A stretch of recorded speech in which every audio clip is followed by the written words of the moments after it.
Hello and welcome. तो आज हम लोग इस वीडियो में पढ़ने वाले हैं क्लास 11 का चैप्टर नंबर 2 का नेक्स्ट पार्ट। ठीक है, जैसा कि हमने पिछले वीडियो में क्या चीज डिस्कस कर लिया था। पिछले वीडियो में हमने प्रैक्टिकल यूनिट्स ऑफ लेंथ के बारे में जो है हमने डिस्कस कर लिया। ठीक है, कि हमारा लेंथ का मेजरमेंट करने का एसआई यूनिट भले ही हमारा मीटर हो, लेकिन उसके अलावा भी हम लोग क्या करते हैं, अलग अलग जगह पर जो है मेजरमेंट करने के लिए अलग अलग यूनिट्स का जो है यूज करते हैं। जैसे अगर बहुत लॉन्ग डिस्टेंस को मेजर करना है तो हम लोग किसका यूज करते हैं, एंगस्ट्रॉम का। उससे भी बड़ा डिस्टेंस मेजर करना है तो लाइट ईयर का। उससे भी बड़ा अगर मेजर करना है तो हम लोग पारसेक का यूज करते हैं। फिर छोटी छोटी चीजों को मेजर करने के लिए हम लोग मिली, माइक्रो, नैनो, एंगस्ट्रॉम, फर्मी, इस तरीके के जो है चीजों का जो है यूज करते हैं।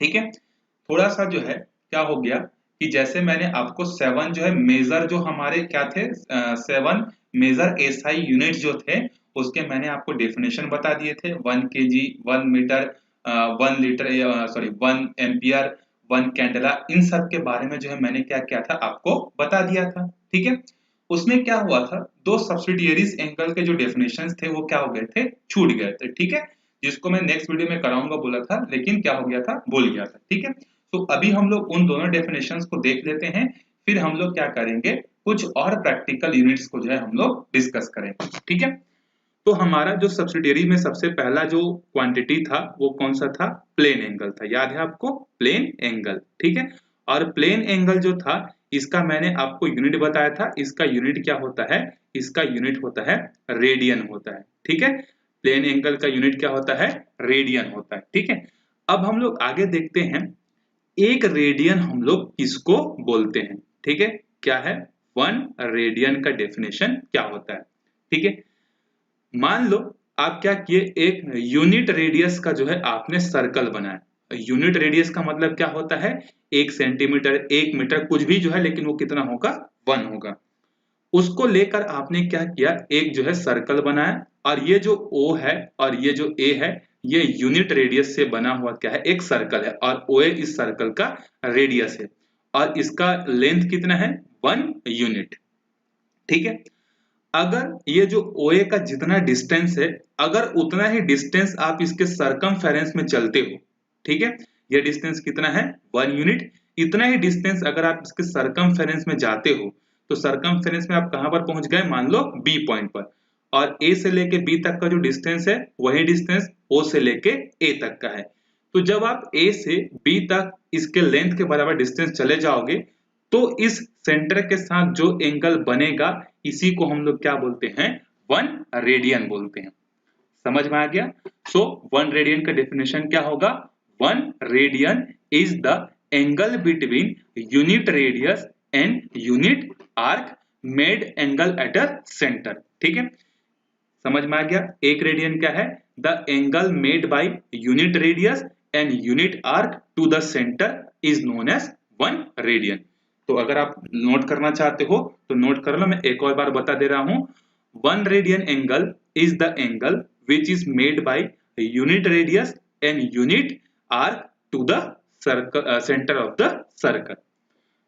यूनिट रेडियस और यूनिट आर्क जो मिलकर जितना लेंथ का जो एंगल सर्कल के सेंटर के साथ बनाते हैं वही क्या कहलाता है, रेडियन कहलाता है। ठीक है, उसके बाद दूसरा हमारे पास जो सब्सिडियरीज एंगल जो था, जिसको हम लोगों ने क्या नाम दे दिया था, सॉलिड नाम दिया था हमने उसको, सॉलिड एंगल। ठीक है, अब सॉलिड एंगल का मैंने आपको एसआई यूनिट बनाया था, क्या होता है, स्टे रेडियन। ठीक है, क्या होता है, stay radian. So stay radian का डेफिनेशन क्या होता है, देखो इसका भी डेफिनेशन थोड़ा बहुत मिलता जुलता है। यहां पर आपने क्या किया, यूनिट रेडियस का जो है आपने सर्कल लिया। आप यहां क्या करोगे, यूनिट रेडियस का एक स्फीयर ड्रॉ करोगे।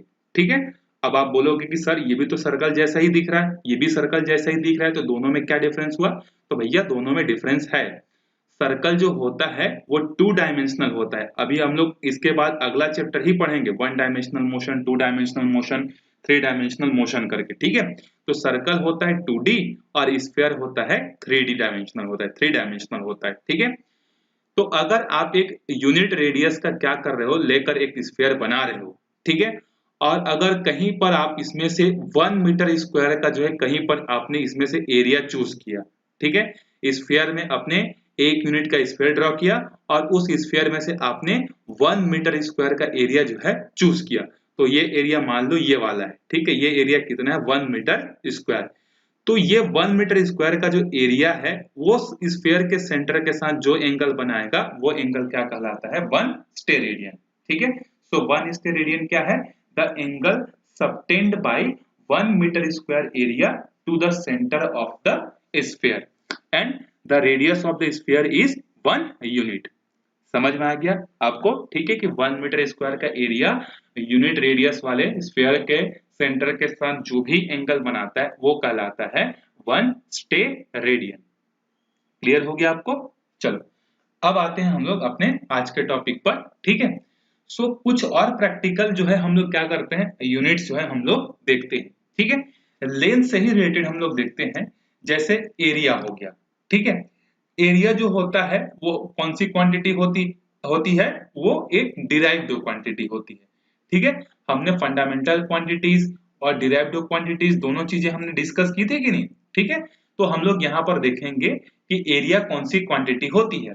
तो एरिया जो होता है उसमें दो चीजें आती हैं, लेंथ और ब्रेड्थ, और एक्चुअली ये दोनों मिलकर क्या होते हैं, लेंथ ही होते हैं, मतलब लेंथ इंटू लेंथ, मतलब लेंथ का स्क्वायर, ठीक है। लेंथ का स्क्वायर मतलब लेंथ का यूनिट क्या होता है, मीटर स्क्वायर, ठीक है।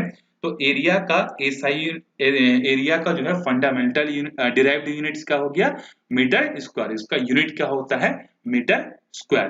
तो ये तो एसआई सिस्टम में हो गया कि एरिया का एसआई सिस्टम में यूनिट क्या होता है, मीटर स्क्वायर जो है होता है। लेकिन इसके अलावा हम लोग अपने डेली लाइफ में जो है क्या करते हैं, एरिया का जब भी हम लोग मेजरमेंट करते हैं तो हम लोग अलग अलग प्रैक्टिकल यूनिट्स का जो है यूज करते हैं, ठीक है।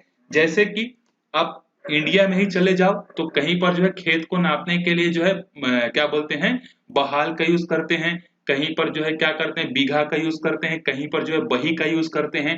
तो इस तरीके से खेतों को नापने के लिए जो है अलग अलग जगह पर जो है अलग अलग जो है यूनिट्स का जो है यूज किया जाता है, ठीक है। अब अलग अलग जगह पर अगर अलग अलग यूनिट्स यूज होंगे तो उससे नुकसान क्या होंगे। तो जैसे पंजाब में मान लो चल रहा है एक बही, मतलब खेत को नापने के लिए बही का यूज कर रहे हैं। यूपी में मान लो चल रहा है, किसका यूज चल रहा है, मान लो वहां पे जो है बागी का, ठीक है, मतलब क्या बोलते हैं, यूनिट बोल रहा हूं मैं, अभी मैंने बोला था, नाम लिया था, ठीक है, बीघा, ठीक है, बीघा। यूपी में चल रहा है बीघा और पंजाब में चल रहा है बहाल या फिर बीघा, ठीक है। तो ये यूपी का अगर एक आदमी कहाँ जाएगा, अगर पंजाब जाएगा वहां जमीन खरीदने और वहां पर तो उसको एरिया के बारे में पता ही नहीं है कि वहां पर जो है कौन सा सिस्टम जो है चलता है, तो उससे क्या होता है, बहुत सारे जो है प्रॉब्लम्स होते हैं, ठीक है। तो फिर हमने क्या किया, सारे प्रैक्टिकल यूनिट्स को जो है हमने एसआई यूनिट के साथ हमने कनेक्ट करना स्टार्ट किया, ताकि जो पंजाब में जो बही बोल रहा है या यूपी में जो बीघा बोल रहा है वो सब चीजें जो है मीटर में कन्वर्ट हो जाए, ताकि सबके लिए समझना क्या हो जाए, इजी हो जाए, ठीक है। सो और जैसे हम लोगों के छत्तीसगढ़ में क्या यूज होता है, छत्तीसगढ़ मध्य प्रदेश में जो है एकड़ यूज होता है, ठीक है। तो हमारे यहाँ एकड़ यूज होता है, यूपी में बीघा यूज होता है, पंजाब में बहल यूज होता है। तो अलग अलग जगह पर अलग अलग होते हैं, तो सबको हमने क्या किया, मीटर से कनेक्ट कर दिया। सो 1 एकड़ जो होता है वो किसके बराबर होता है, अगर हम लोग मीटर में डिस्कस करें तो 1 एकड़ जो होता है वो मीटर में होता है लगभग 4047 मीटर स्क्वायर। अब एरिया है तो यूनिट क्या होगा, मीटर स्क्वायर होगा, ऑब्वियस सी बात है, ठीक है। सो 1 एकड़ जो होता है वो 4047 मीटर स्क्वायर के बराबर जो है लगभग होता है, ठीक है। इसके अलावा 1 एकड़ के अलावा एक और जो है सिस्टम यूज किया जाता है प्रैक्टिकल यूनिट, जिसको हम लोग बोलते हैं 1 एयर बोलते हैं, ठीक है, एरिया नहीं बोलते, 1 एयर बोलते हैं, स्पेलिंग है ARE। और 1 एयर जो होता है वो लगभग बराबर होता है कितना के, 10 to the power 2 metre square का, ठीक है, मतलब 10 बाई 10 का, जिसको हम लोग लोकल लैंग्वेज में क्या बोलते हैं, 10 बाई 10 का घर है बोलते हैं। तो अगर कोई एरिया 10 बाई 10 मीटर का बना हुआ होता है तो उसके लिए क्या वर्ड यूज करते हैं, 1 अर जो है यूज करते हैं, ठीक है। उसके बाद कई जगह जो होता है, जैसे गवर्नमेंट हो गया, हमारे इंडियन गवर्नमेंट हो गया, ये लैंड को मेजरमेंट करने के लिए क्या यूज करता है, हेक्टेयर का यूज करता है, ठीक है, किसका यूज करता है, हेक्टेयर का। तो हेक्टेयर भी क्या हो गया, एक प्रैक्टिकल यूनिट हो गया। और 1 हेक्टेयर जो होता है वो ऑलमोस्ट कितना होता है 10 to the power 4 metre square, मतलब 10,000 मीटर स्क्वायर का एरिया जो होता है उसको ही हम लोग क्या बोलते हैं 1 हेक्टेयर बोलते हैं। तो ये कुछ प्रैक्टिकल यूनिट्स हैं जो कि अलग अलग जगह पर जो है अलग अलग यूज होता है, लेकिन हमने सबको क्या किया मीटर के साथ हमने कनेक्ट कर दिया। अब हमको एकड़ का रिलेशन मीटर के साथ पता है, एयर का रिलेशन भी मीटर के साथ पता है, हेक्टेयर का भी रिलेशन हमको मीटर के साथ पता है, तो अब हमको उससे कोई प्रॉब्लम जो है नहीं होता है। तो इस तरीके से हम लोग क्या कर सकते हैं एरिया का मेजरमेंट जो है प्रैक्टिकल में भी कर सकते हैं और प्रैक्टिकल यूनिट्स को हम लोग जो है एसआई सिस्टम से हम लोग कनेक्ट भी जो है कर सकते हैं। ठीक है, अब आगे देखते हैं हम लोग प्रैक्टिकल यूनिट्स ऑफ मास। ये तो हो गया हमारा लेंथ का, ठीक है। लेंथ के बाद हम लोग आगे देखते हैं, ठीक है, प्रैक्टिकल यूनिट्स ऑफ मास के बारे में जो है देखते हैं, ठीक है। तो हमने जब डेफिनेशन पढ़ा था तो मास का जो है एसआई सिस्टम में जो हमने यूनिट बनाया था वो क्या था 1 केजी था, ठीक है। मतलब 1 KG is the SI unit of mass. लेकिन इसके अलावा भी जो है हम लोग क्या करते हैं अपने डेली लाइफ में जो है अलग अलग जो है प्रैक्टिकल यूनिट्स का जो है यूज करते हैं मास के मेजरमेंट के लिए, ठीक है। जैसे कि एक बड़ी क्वांटिटीज को मेजर करने के लिए हम लोग क्या यूज करते हैं टन का यूज करते हैं, ठीक है। जब हमारा सामान जो है जैसे कोयला हो गया या कोई सामान हो गया बोरी हो गया जब ट्रक में लोडेड होता है तो वहां पर हम लोग केजी नहीं यूज नहीं करते, ठीक है। हम लोग ये नहीं बोलते कि हमारे ट्रक में जो है 80,320.5 या 0.5 केजी है। वहां पर हम लोग बड़ी चीजों को मेजरमेंट करने के लिए किसका यूज करते हैं वहां पर हम लोग टन का यूज करते हैं। सो एक प्रैक्टिकल यूनिट्स हमारा क्या हो गया 1 टन हो गया। और 1 टन को अगर हम लोग केजी में रिलेशन करने बताएं तो 1 टन इज इक्वल टू लगभग लगभग बराबर होता है या लगभग क्या एग्जैक्ट 1000 केजी, मतलब 1000 केजी जो होता है 1000 केजी को ही हम लोग क्या बोलते हैं 1 टन जो है हम लोग बोलते हैं। आई होप आपको समझ में आ गया होगा कि 1 टन इज इक्वल टू कितना होता है 1000 केजी जो है होता है, ठीक है। उसके बाद इससे थोड़ी सी और छोटी क्वांटिटीज होती हैं जिसको हम लोग अपने मार्केट वगैरह में जो है जहां पर सब्जी खरीदने जाते हैं तो वहां पर जो वहां के जो सामान खरीदने और बेचने वाले जो होते हैं वो मोस्टली जो है यूज करते हैं, ठीक है। और उसको हम लोग क्या बोलते हैं क्विंटल बोलते हैं, ठीक है। आपने भी सुना होगा कि ये जो बोरी है ये आधा क्विंटल का है 1 क्विंटल का है 2 क्विंटल का है करके हम लोग यूज करते हैं, ठीक है। तो अगला प्रैक्टिकल यूनिट से हमारा क्विंटल QUNATAL, ठीक है, क्विंटल। तो 1 क्विंटल जो होता है वो कितना होता है तो 100 केजी का कोई सामान जब हो जाता है तो उसको इसके लिए हम लोग 100 केजी वर्ड यूज ना करके हम लोग क्या यूज करते हैं 1 क्विंटल यूज करते हैं और ये ज्यादा इजी है, ठीक है। अब जैसे कि हमारे पास अगर 300 केजी है तो बार बार बोलेंगे हमारे पास 3 केजी 300 केजी है 300 केजी है 300 केजी है, तो ये थोड़ा सा हमको ज्यादा डिफिकल्ट लगता है। तो हमने क्या किया इसको इजी बनाने के लिए वो जो 100 है उसके बजाय हमने यूज कर लिया क्विंटल। अब हमसे कोई पूछेगा कि तुम्हारे पास कितना सामान है 3 क्विंटल, इजी हो गया हमारे लिए, ठीक है। तो ये हो गया हमारा मास के लिए बड़े के लिए जो है एक और यूनिट, ठीक है। उसके बाद एक चीज जो फार्मर जो यूज करते हैं अपना धान बेचते समय अपना राइस बेचते समय वो होता है 40 किलो का एक बोरी होता है। जो गवर्नमेंट जो धान खरीदता है ना सोसाइटी वगैरह में, ठीक है, आपको पता होगा वो किस में खरीदता है बोरी में खरीदता है और एक बोरी जो होता है वो कितना होता है 40 केजी का होता है। तो इस 40 केजी के एक बोरी के लिए हम लोग वर्ड यूज करते हैं 1 मन, ठीक है, 1 मन। इसको इंग्लिश में स्पेलिंग इसका होता है MUND, लेकिन इसको पढ़ते कैसे हैं मन। सो 1 मन इज इक्वल टू कितना होता है 40 केजी। तो 1 ton is equal to 1000 KG, 1 quintal is equal to 100 KG और 1 मन इज इक्वल टू कितना होता है 40 केजी जो है होता है, ठीक है। ये जो है क्या है ये हमारे किसके मेजरमेंट है मास के मेजरमेंट करने के जो है तरीके हैं प्रैक्टिकल यूनिट्स हैं, ठीक है। इसके अलावा भी हम लोग क्या करते हैं जैसे कि एक बड़ा फेमस जो है जैसे आप लोग भी अपने डेली लाइफ में यूज करते होंगे जब किसी का बर्थडे आता है चाहे आपके फ्रेंड का हो चाहे आपके रिलेटिव का है चाहे आपके घर में किसी का हो, ठीक है। तो जब बर्थडे सेलिब्रेट करने के लिए आप जब केक लेने जाते हो बेकरी में तो वहां पर जो बेकरी वाले से जो है केक जो मांगते हो आप वहां पर जो है कौन सा यूनिट यूज करते हो केजी। तो आंसर है नहीं, केजी में हम लोग कभी भी जो है केक जो है नहीं खरीदते। हम लोग वहां पर किस में खरीदते हैं पाउंड में खरीदते हैं। किस में खरीदते हैं पाउंड में। ठीक है, आपने सुना होगा कि 100 पाउंड का केक दूं, कि 200 पाउंड का केक दूं, कि 500 पाउंड का केक दूं करके। ठीक है, तो पाउंड से जो है हम लोग केक का जो है मेजरमेंट करते हैं। ठीक है, और पाउंड के लिए जो हम लोग सिंबल यूज करते हैं वो यूज करते हैं LBS। आपने देखा होगा, कहीं पर देखा होगा 5 LBS, 10 LBS, 20 LBS। खासकर जो डंबल्स जो होते हैं जिम में, ठीक है, जिम में जो डंबल्स होते हैं वो मोस्टली जगह के जो होते हैं वो किसमें होते हैं, LBS में होते हैं। ठीक है, और एक LBS जो होता है वो लगभग लगभग आधा केजी या उससे थोड़ा सा जो है क्या होता है, कम का होता है। ठीक है, मतलब लगभग लगभग 480 ग्राम जो होता है, 480 ग्राम को हम लोग क्या बोलते हैं, एग्जैक्ट नहीं है ये, आसपास की वैल्यू। ठीक है, 480 ग्राम को हम लोग क्या बोलते हैं, 1 पाउंड बोलते हैं, और इसको कैसे लिखते हैं, LBS की तरह लिखते हैं। ठीक है, तो ये हो गया हमारा मास के लिए एक और नया चीज। उसके बाद एक और प्रैक्टिकल यूनिट जो हम लोग जनरली यूज करते हैं, जब हम लोग ज्वेलरी खरीदने जाते हैं या डायमंड खरीदने जाते हैं, तो वहां पर जो है हम लोग क्या करते हैं भैया, 24 कैरेट का गोल्ड दिखाना, 22 कैरेट का गोल्ड दिखाना, ये बोलते हैं हम लोग। ठीक है, तो ये जो कैरेट जो होता है ये भी क्या है, एसआई सिस्टम नहीं है, ये कैरेट क्या है, एक हमारे पास जो होता है प्रैक्टिकल यूनिट होता है। तो 1 कैरेट को अगर हम लोग कन्वर्ट करें तो 1 कैरेट कितना होता है, देखो, सो 1 कैरेट इज इक्वल टू 200 ग्राम। ये किसके बराबर होता है, 200 ग्राम के बराबर जो है होता है। अब 200 ग्राम को आप चाहो तो केजी में कन्वर्ट कर सकते हो, 1000 से डिवाइड कर दो, तो कितना आ जाएगा, 0.2 केजी। तो 1 कैरेट जो होता है वो केजी में कितना होता है, 0.2 केजी जो है होता है। ठीक है, तो ये हो गया हमारा एक और प्रैक्टिकल यूनिट मास का। ठीक है, इस तरीके से बहुत सारे जो है प्रैक्टिकल यूनिट जो है क्या होते हैं, अलग अलग जगह पर जो है अलग अलग आज भी यूज होते हैं।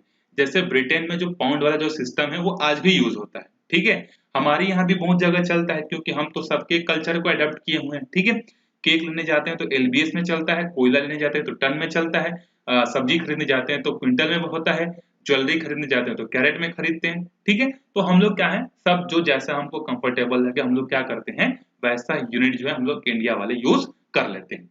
ठीक है, एक और प्रैक्टिकल यूनिट जो है आपने सुना होगा किसका, वॉल्यूम का। ठीक है, वॉल्यूम का जो हमारे पास एसआई यूनिट जो होता है, वॉल्यूम बेसिकली क्या होता है, length into breadth into height. मतलब volume is equal to 3 times of length, मतलब लेंथ की पावर में 3, लेंथ की पावर में 3 मतलब इसका यूनिट क्या होगा, मीटर क्यूब। लेकिन जब हम लोग कोई सामान खरीदने जाते हैं तो वहां पर हम लोग वॉल्यूम को जो है मीटर क्यूब में नहीं बोलते हैं। ठीक है, हम लोग क्या बोलते हैं कि भैया हमको आधा लीटर दूध दे दो या 1 लीटर दूध दे दो, तो वहां पर हम लोग क्या वर्ड यूज करते हैं, लीटर का जो है यूज करते हैं। ठीक है, सो लीटर जो होता है ये क्या है, एक प्रैक्टिकल यूनिट है, ये एसआई यूनिट नहीं है। तो अब हम लोग कनेक्ट करना चाहते हैं कि लीटर जो होता है वो मीटर में कितना होता है। तो देखो, 1 लीटर को अगर आपको समझना है तो आप क्या करो, एक ऐसा क्यूब बनाओ, क्यूब तो आपने पढ़ा होगा छोटे क्लासेस में। ठीक है, एक ऐसा क्यूब बना दो, ठीक है, जिसका हर एक साइड जो हो वो कितना हो, 10 सेंटीमीटर का हो। उसका हर एक साइड क्या हो, 10 सेंटीमीटर। 10 सेंटीमीटर मतलब मीटर में जब कन्वर्ट करोगे तो कितना होगा, 0.1 0.1 0.1। तो एक ऐसा क्यूब बनाओ जिसका हर एक एज कितना हो, अगर सेंटीमीटर में बोलोगे तो 10 सेंटीमीटर और मीटर में बोलोगे तो कितना होना चाहिए, 1 मीटर का जो है होना चाहिए। तो 0.1 मीटर, 0.1 मीटर, 0.1 मीटर का अगर आप लेंथ ब्रेड्थ हाइट को लेकर अगर एक क्यूब बनाते हो, तो ये क्यूब जो बनने के बाद जितना अपने अंदर में लिक्विड स्टोर करेगा, ये कुछ ना कुछ तो लिक्विड स्टोर करेगा ना, जैसे पानी का टंकी है तो पानी स्टोर करेगा, ऑयल का टैंक है तो ऑयल स्टोर करेगा। तो 0.1 साइड वाला जो क्यूब जो होता है वो अपने अंदर में जितना वॉल्यूम ऑफ लिक्विड को कंटेन करता है उसी को हम लोग क्या बोलते हैं, 1 लीटर जो है बोलते हैं। समझ में आ गया? तो 1 लीटर क्या है, अगर आप 10 सेंटीमीटर 10 सेंटीमीटर और 10 सेंटीमीटर का लेकर जो है क्या करोगे, लेंथ ब्रेड्थ और हाइट लेकर एक क्यूब बनाओगे, तो वो क्यूब अपने अंदर में जितना भी लिक्विड या एयर को स्टोर करेगा उसको हम लोग क्या बोलेंगे कि इसके अंदर में 1 लीटर जो है चीज अवेलेबल है।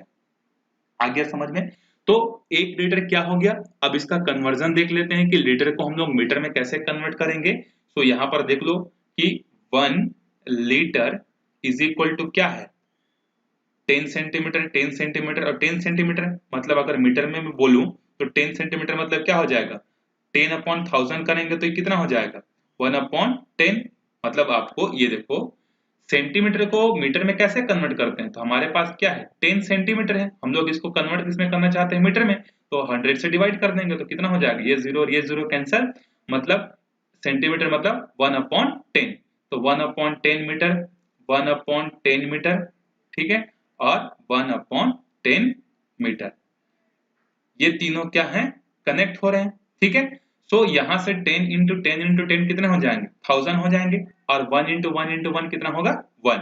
तो यहां से आपको एक रिलेशन पता चला कि 1 मीटर क्यूब जो होता है वो किसके बराबर होता है 1000 लीटर के जो है बराबर होता है 1000 लीटर। तो ये रिलेशन याद रखना, आगे न्यूमेरिकल सॉल्व करने में आपको बहुत हेल्पफुल जो है होंगे कि 1 metre cube is equal to कितना होता है 1000 लीटर। यहां पर कंफ्यूज मत होना, 1 लीटर क्या होता है 0.1 metre into 0.1 metre into 0.1 metre होता है, जबकि 1000 लीटर क्या होता है 1/10 1/10 1/10। मतलब अगर आप 1 मीटर का लेंथ लोगे, 1 मीटर का ब्रेड्थ लोगे, 1 मीटर का हाइट लोगे, और जब क्यूब बनाओगे तो वो जितना पानी स्टोर करेगा वो कितना होगा 1000 लीटर, और 0.1 मीटर 0.1 मीटर और 0.1 मीटर का लेंथ ब्रेड्थ हाइट लेकर जो बनाओगे वो कहलाएगा 1 लीटर। समझ में आ गया आपको, तो 1 metre cube is equal to कितना होता है 1000 लीटर जो है होता है। तो ये प्रैक्टिकल यूनिट जो है आपको एक और चीज जो है आपको याद रखनी है, ठीक है। उसके बाद हाँ एक और चीज देख लेते हैं हम लोग, मास का जो है एक और बड़ा यूनिट जो है होता है, ठीक है। अब हम लोग ये जानना चाहते थे कि मास का सबसे बड़ा यूनिट जो होता है वो कितना होता है, ठीक है। तो इसके बारे में साइंटिस्ट ने बहुत सारी स्टडीज की, और बहुत सारी जब स्टडीज की तो उनको पता चला कि एक ऐसा लेवल होता है जिसके बाद जो है उससे बड़ा मास जो है बनाना पॉसिबल नहीं होता है, ठीक है। मतलब जब आप 12th क्लास में जाओगे वहां पर रेडियो एक्टिविटी पढ़ोगे तो वहां पर आप देखोगे कि जैसे जैसे किसी एटम का एटॉमिक नंबर या किसी एटम का साइज या किसी मटेरियल का साइज जब बड़ा होते होते होते होते जाता है तो एक ऐसा टाइम आता है जिस टाइम के बाद वो क्या हो जाता है वो टूटने लगता है, वो अपने आप को संभाल नहीं पाता है, ठीक है। तो वो मैक्सिमम जो साइज है या वो मैक्सिमम जो मास है वो कितना होता है वो हम लोग पता करना चाहते हैं, ठीक है। तो इसको जो है हमारे इंडिया के एक ग्रेट साइंटिस्ट है जिसको हम लोग जिनका नाम था चंद्रशेखर, ठीक है। तो चंद्रशेखर ने जो है इसी के बारे में जो है स्टडी किया और बताया कि वो मैक्सिमम मास जो है कितना हो सकता है, ठीक है, जिसको हम लोगों ने आगे चलकर जो है क्या नाम दिया चंद्रशेखर लिमिट जो है हमने उसका नाम रखा, ठीक है, CSL चंद्रशेखर लिमिट। तो चंद्रशेखर लिमिट क्या होता है, किसी भी पदार्थ का अधिकतम मास कितना हो सकता है उसके बारे में जो बताता है, जो लिमिट हमको बताता है उस लिमिट को हम लोग बोलते हैं चंद्रशेखर लिमिट बोलते हैं। अब आपके दिमाग में ये क्वेश्चन आ रहा होगा कि एक चंद्रशेखर लिमिट जो होता है वो कितना होता है, ठीक है। तो देखो जो हमारा जो अर्थ है, अर्थ से भारी किसका मास होता है सन का मास होता है, और हमारे सोलर सिस्टम में सबसे भारी मास किसका है सन का ही है, ठीक है। तो सन का जितना मास है अगर उसका हम लोग 1.4 टाइम्स कर दें तो जो हमको मिलेगा वो किसके बराबर होगा, एक चंद्रशेखर लिमिट के जो है बराबर जो है होगा। So 1 Chandrasekhar limit is equal to क्या होता है 1.4 times of mass of sun, mass of sun. इतना भारी चीज यूनिवर्स में एग्जिस्ट कर सकता है, अगर इससे कोई भारी चीज अगर बनी तो वो क्या हो जाएगा टूटने लगेगा, उसका एग्जिस्टेंस क्या हो जाएगा खत्म हो जाएगा। तो दुनिया की सबसे भारी चीज कौन सी है, तो वो है चंद्रशेखर लिमिट। और कितना हो सकता है दुनिया की सबसे भारी चीज अगर आपसे पूछेगा तो सन का जितना मास है उसका 1.4 टाइम्स जो है मैक्सिमम मास जो है इस दुनिया में रह सकता है। उससे ज्यादा मास अगर होगा तो वो अपने आप खुद ही क्या हो जाएगा बिना किसी एक्सटर्नल इफेक्ट के जो है वो टूटना चालू हो जाएगा, ठीक है। तो एक और प्रैक्टिकल यूनिट हमको मिल गया मास का, और वो क्या है 1 चंद्रशेखर लिमिट है। समझ में आ गया, तो ये है प्रैक्टिकल यूनिट्स। अब हम लोग आगे देखते हैं टाइम के जो है कुछ प्रैक्टिकल यूनिट्स। हमने जो है मास के देख लिए, हमने लेंथ के देख लिए, अब हम लोग देखते हैं प्रैक्टिकल यूनिट्स ऑफ टाइम, ठीक है। सो प्रैक्टिकल यूनिट्स ऑफ टाइम जो होता है, अच्छा एक और छोटा सा चीज मैं आपको बता देता हूँ, ठीक है। आप बोलोगे कि सर आप बार बार वापिस आ जा रहे हो, आगे बढ़ नहीं रहे हो करके, ठीक है। लेकिन क्या है, कुछ चीजें जो है इंपॉर्टेंट है, जो कि अचानक से याद आ जाती हैं, तो वो चीजें आपके लिए जाननी जो है जरूरी है, ठीक है। और मेरा पढ़ाने का रीजन भी आपको क्या है, कामयाबी के लिए नहीं, आपको काबिल होने के लिए पढ़ाना है, ठीक है। 3 इडियट का डायलॉग सुने हो ना, कि कामयाब होने के लिए नहीं, काबिल बनने के लिए पढ़ाई करो, ठीक है। तो काबिल होने के लिए मैं आपको पढ़ा रहा हूँ, ठीक, कोई बात नहीं। थोड़ा सा पीछे चले जाते हैं, रिवर्स चले जाते हैं, ठीक है। जिस तरीके से बड़े बड़े मास को मेजर करने के लिए हमने अलग अलग प्रैक्टिकल यूनिट्स यूज की, उसी तरीके से छोटे छोटे मास को भी जो है हमने मेजर करने के लिए जो है कुछ प्रैक्टिकल यूनिट्स जो है हमने यूज की। जैसे अगर हम लोग किसी एटम का मास अगर मेजर करना चाहते हैं, तो एटम का मास जो होता है वो होता है 10⁻⁻19 या 10⁻⁻16। तो बार बार जो है हमको ये चीज बोलना जो है अच्छा नहीं लगता है कि हाइड्रोजन एटम का जो मास है वो 1.969 इंटू 10⁻⁻19 है, नाइट्रोजन का जो मास है वो 2.67 इंटू 10⁻18 है। ये इतना बड़ा बड़ा चीज जो है हमको बोलना जो है ज्यादा अच्छा नहीं लगता है। तो हमने क्या किया, एटम्स के मास को नापने के लिए भी हमने क्या किया, प्रैक्टिकल यूनिट जो है हमने बना दिया। और उसका रेफरेंस हमने किसको लिया, तो हमने लिया कि सबसे छोटा मास किसका होता है भैया, तो सबसे छोटा मास होता है हाइड्रोजन एटम का। तो हमने क्या किया, हाइड्रोजन एटम का जितना मास होगा उसको हम लोग बोलेंगे आज से एक AMU। क्या बोलेंगे उसको, AMU। ये आपको बुक्स में भी या बहुत जगह आपको देखने को मिलेगा, ठीक है। 1 AMU, तो इसका फुल फॉर्म क्या होता है, 1 एटॉमिक मास यूनिट। तो अगर मैं आपको बोलूंगा कि 1 एटॉमिक मास यूनिट, इसका मतलब आज से समझ जाना कि मैं किसकी बात कर रहा हूं, हाइड्रोजन का मास जितना है वो होता है 1 एटॉमिक मास यूनिट। ऐसा हमने उस टाइम सब लोगों को जो है पढ़ा दिया कि जब भी आज से आप कहीं पर भी पढ़ोगे 1 AMU, तो इसका मतलब समझ जाना कि ये किसका मास है, हाइड्रोजन के एटम का। और अगर आप कहीं पर ऐसा पढ़ोगे कि एक सब्सटेंस है एक्स सब्सटेंस का जो मास है वो है 5 AMU, तो इसका मतलब क्या समझोगे, तो एक्स एक ऐसा एटम है जिसका मास जो है वो हाइड्रोजन के मास से क्या है, 5 गुना ज्यादा भारी है, ठीक है। अगर आप कहीं पर पढ़ रहे हो कि किसी एटम का जो है मास जो है वो 3 AMU है, तो 3 AMU है, इसका मतलब क्या है कि हाइड्रोजन का जितना मास है उससे 3 गुना ज्यादा भारी मास उस पदार्थ का है, ठीक है। फिर बाद में इतना बड़ा भी बोलना हमको अच्छा नहीं लगता था, 1 AMU 1 AMU।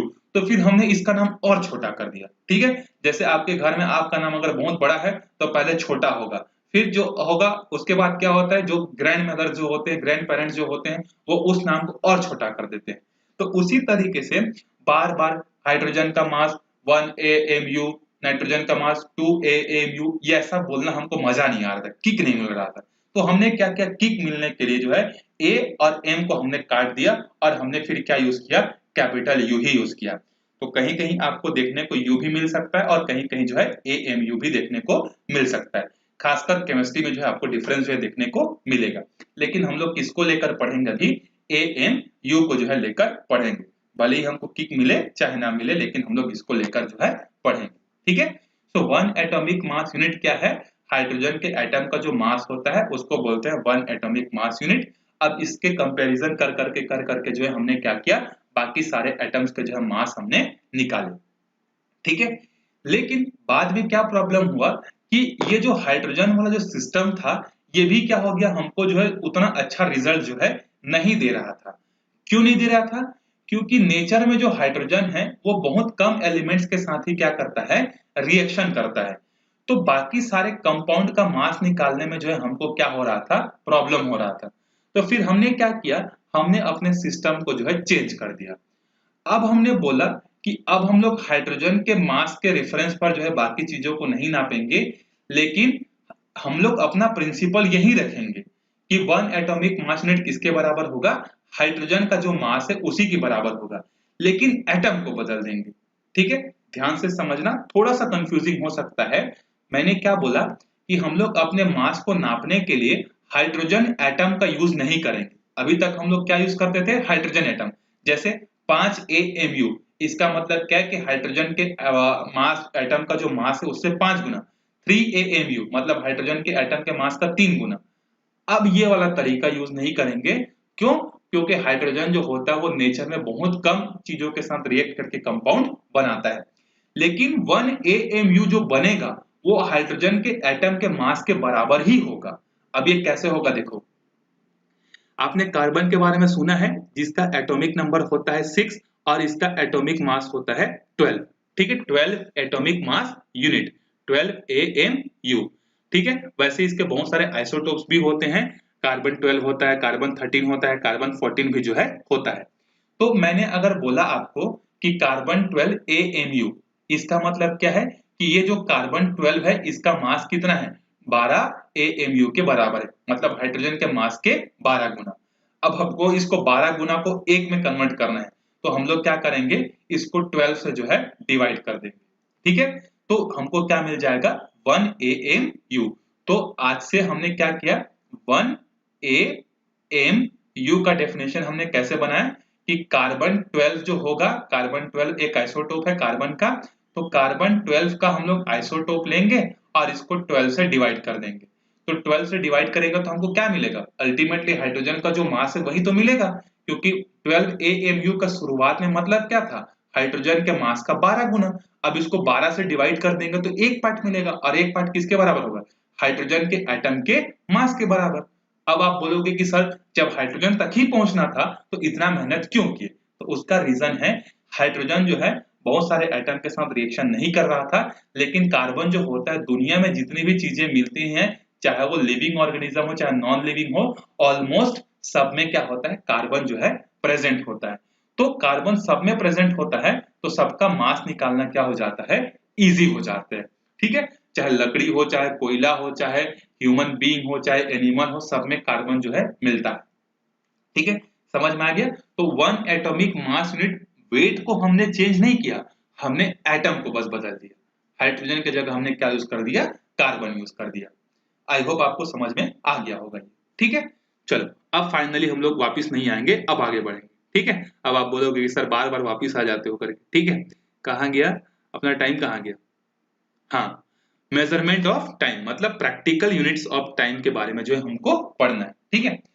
So practical units of time जो है ये कोई बहुत बड़ा चीज नहीं है, ठीक है। हम लोग प्रैक्टिकल यूनिट जो हम लोग यूज करते ही हैं, जैसे टाइम के लिए हमने एसआई सिस्टम क्या बना के रखा हुआ है, टाइम के लिए जो है हमने एसआई सिस्टम बना के रखा हुआ है सेकंड। लेकिन जब आपसे कोई आपका एज पूछता है तो क्या आप सेकंड में बताते हो कि आज मेरा एज जो है 1,26,95,612 सेकंड हो गया हूं, ऐसा बोलते हो क्या, आप क्या बोलते हो कि मैं 15 ईयर का हो गया हूं या हो गई हूं, या 16 ईयर का होने वाली हूं या होने वाला हूं। तो आप एसआई सिस्टम यूज नहीं करते, आप किसका यूज करते हो, आप यूज करते हो ईयर का। तो ईयर क्या है, एक प्रैक्टिकल यूनिट है, ठीक है।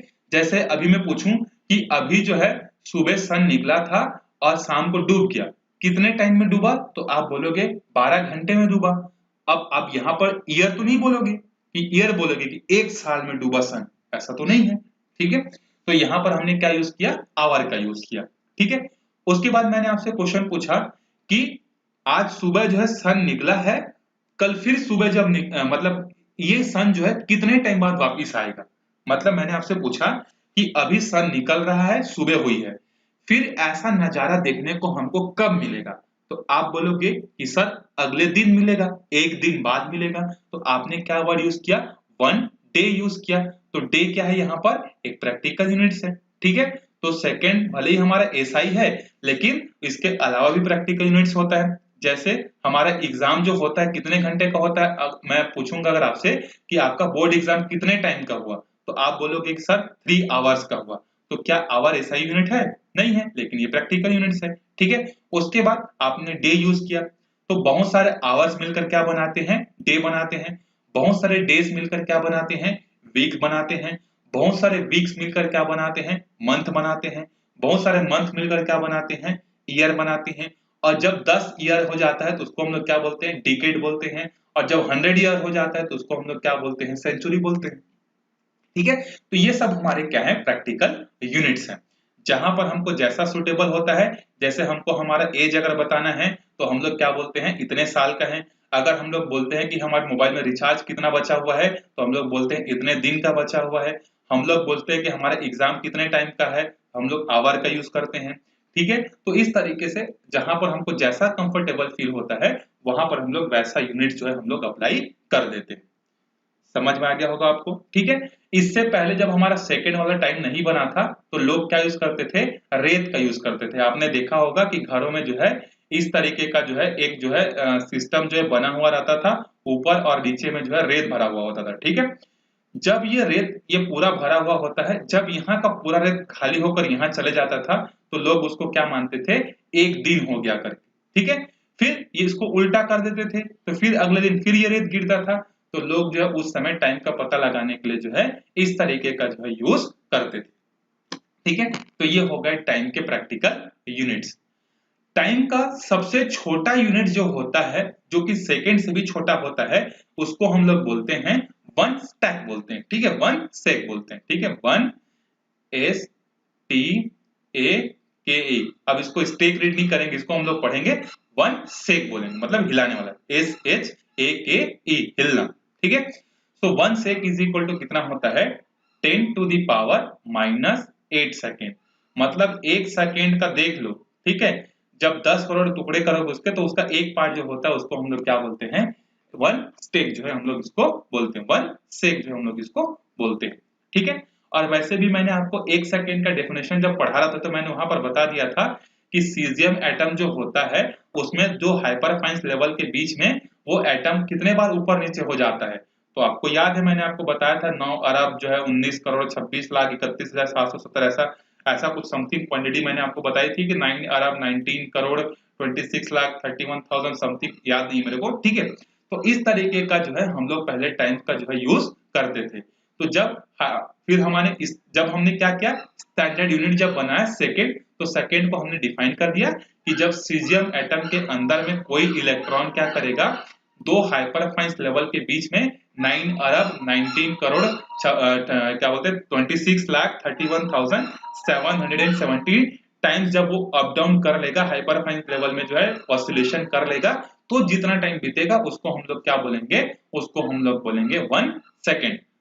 आपने अगर नहीं देखा है इसको, one second, one KG, one metre के डेफिनेशंस को, तो इसके पुराने वाले वीडियोस में आप जाओ, वहां पर आपको मिल जाएगा, या आप प्लेलिस्ट में जाकर ढूंढो, आपको वहां भी जो है मिल जाएगा, ठीक है। तो ये हो गए हमारे कुछ practical units related to mass, related to length and related to time, ठीक है। अब इसके बाद जितने भी जो है एसआई यूनिट जो बचे, उसके लिए कोई ज्यादा प्रैक्टिकल यूनिट जो हम लोग यूज नहीं करते हैं, और अगर यूज भी करते हैं तो वो हम लोगों को आगे चैप्टर्स में जो है जैसे मिलते जाएगा। जैसे टेम्परेचर के लिए प्रैक्टिकल यूनिट जो यूज करते हैं, फ़ारेनहाइट यूज करते हैं, कहीं पर सेल्सियस यूज करते हैं, कहीं पर ह्यूमर स्केल यूज करते हैं, तो अलग अलग जगह पर जो है अलग अलग जो है यूज करते हैं। तो उन सब के बारे में जो है हम लोग क्या करेंगे, जब हम लोग चैप्टर पढ़ेंगे, थर्मोडायनेमिक्स पढ़ेंगे, तो वहां पर हम लोग उसके प्रैक्टिकल यूनिट्स को जो डिस्कस करेंगे। तो मेन जो होता है वो यही तीन चीज होता है, मास होता है, लेंथ होता है और टाइम होता है, ठीक है। इसी तीनों का हमको प्रैक्टिकल यूनिट्स के बारे में जो हमको पढ़ना रहता है, बाकी सब जो है उतने ही हमारे लिए इंपॉर्टेंस नहीं रहती हैं। और थोड़ी बहुत अगर है भी तो पार्ट 1 पार्ट 2 बुक्स में जब हम लोग पढ़ेंगे, बेस पढ़ेंगे, थर्मोडायनेमिक्स पढ़ेंगे, मैकेनिक्स पढ़ेंगे, तो वहां पर जितनी क्वांटिटीज बची उसके जो है हम लोग प्रैक्टिकल यूनिट्स का जो डिस्कशन हम लोग कर लेंगे, ठीक है। तो यहाँ पर आपका खत्म होता है प्रैक्टिकल यूनिट्स के बारे में। नेक्स्ट वीडियो में हम लोग देखेंगे मेजरमेंट कैसे करते हैं डिस्टेंस का। जब बहुत लॉन्ग डिस्टेंस हो तब कैसे मेजरमेंट करते हैं, जब बहुत छोटा डिस्टेंस हो तब उसका मेजरमेंट कैसे करते हैं। जैसे माउंट एवरेस्ट की जो हाइट पहली बार नापी गई थी, वो वहां पर उतना हाइट चढ़कर नहीं नापा गया था, वो दूसरे इंस्ट्रूमेंट के हेल्प से नापा गया था, ठीक है। और अगर आप माउंट एवरेस्ट की हाइट अगर टेप पकड़कर आप नापने जाओगे, मीटर स्केल पकड़कर नापने जाओगे, तो प्रॉपर आपको रीडिंग नहीं मिलेगी, ठीक है। क्योंकि वहां पर इंसान ही ऐसे ले देके पहुंचता है, तो वो टेप को लेकर जब पहुंचेगा तो क्या गारंटी है कि वहां पर जो है सटीक रिजल्ट जो है आपको देगा। वैसे भी अभी आप ग्रेविटेशनल चैप्टर में पढ़ोगे कि जैसे जैसे आप हाइट में जाते जाते हो, आपके सारे इंस्ट्रूमेंट जो है खराब होने लगते हैं। जैसे अगर आपने एक चीज नोटिस की होगी, तो जब आप अच्छा एक जो है क्या करोगे, ब्रांड वाला घड़ी खरीदोगे, तो ब्रांड वाले घड़ी में जहां पर 6 o'clock लिखा रहता है, वहां पर जो है कुछ ऐसा जो है सिंबल्स बने होते देखे होगे, और इसके ऊपर में इसके ऊपर में या नीचे में जो है क्या रहता है, 30 मीटर 40 ऐसा 30 और 40 करके जो है लिखा रहता है, आप उसको नोटिस करना। जो टाइटन हो गया, जो सोनाटा हो गया, जो अच्छे महंगे घड़ी होते हैं उसमें जो है पानी का सिंबल रहता है और उसके नीचे जो है ऐसा 30 मीटर लिखा रहता है। इसका मतलब क्या है कि जब वो घड़ी 30 मीटर नीचे चली जाएगी तो वो सही रिजल्ट आपको नहीं देगी। ठीक है, तो उसी तरीके से आपके मोबाइल फोन्स हो गए, जितने भी इंस्ट्रूमेंट्स हो गए, अगर आप उनको धरती के अंदर चले जाओगे, सरफेस के ऊपर चले जाओगे, तो वो आपके लिए प्रॉपर वर्किंग जो है नहीं करेंगे। तो हम लोग लॉन्ग डिस्टेंस जैसे हमको क्या करना है, माउंट एवरेस्ट की हाइट नापनी है, K2 गेडविन ऑस्टिन की हाइट मापनी है। ठीक है, तो अलग अलग माउंटेन्स की हमको हाइट अगर मेजर करनी है तो हम लोग वहां पर जो है किस मेथड का यूज करते हैं और किस तरीके से उसको हम लोग नापते हैं, हम लोग अगले वीडियो में देखेंगे। ठीक है, तो मिलते हैं फिर अगले वीडियो में। तब तक के लिए बाय बाय। अगर कोई प्रॉब्लम हो तो you can contact me, you can comments me, I will answer. ठीक है, तो मिलते हैं अगले वीडियो में, तब तक के लिए बाय बाय।